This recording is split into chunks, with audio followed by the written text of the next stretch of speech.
नए भारत का उभरता स्टार्टअप और इनोवेशन हब छत्तीसगढ़, जिसकी पहचान अब तक सिर्फ उसकी खनिज और कृषि क्षेत्र से थी, अब यही राज्य 21वीं सदी के भारत में स्टार्टअप्स और इनोवेशन का नया केंद्र बन रहा है।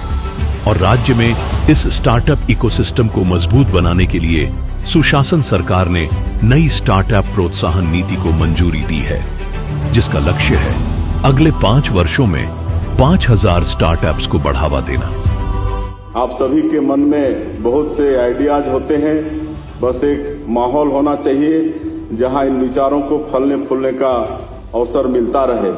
छत्तीसगढ़ में हमने ऐसे ही स्टार्टअप तैयार करने के लिए कोवर्किंग सेंटर बनाए हैं। नवा रायपुर को हम आईटी हब के रूप में विकसित कर रहे हैं।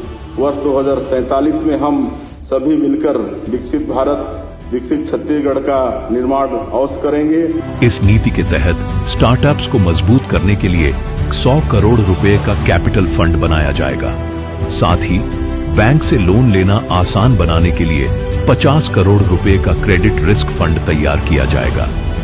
बिजनेस की शुरुआत के लिए 10 लाख रुपए तक की सीड फंड सहायता दी जाएगी और बड़े निवेश की आवश्यकता होने पर 1 करोड़ रुपए तक का लोन बिना किसी गारंटी के उपलब्ध कराया जाएगा।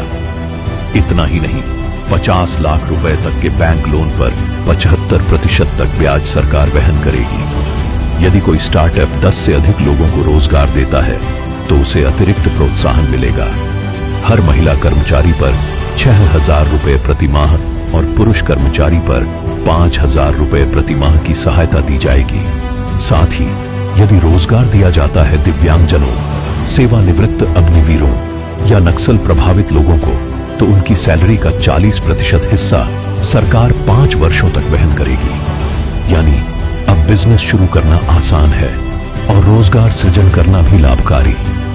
सुशासन सरकार के इन प्रयासों से प्रदेश में नवाचार को नई गति और युवाओं के सपनों को पंख मिल रहे हैं। छत्तीसगढ़ तेजी से बन रहा है स्टार्टअप और इनोवेशन का नया हब।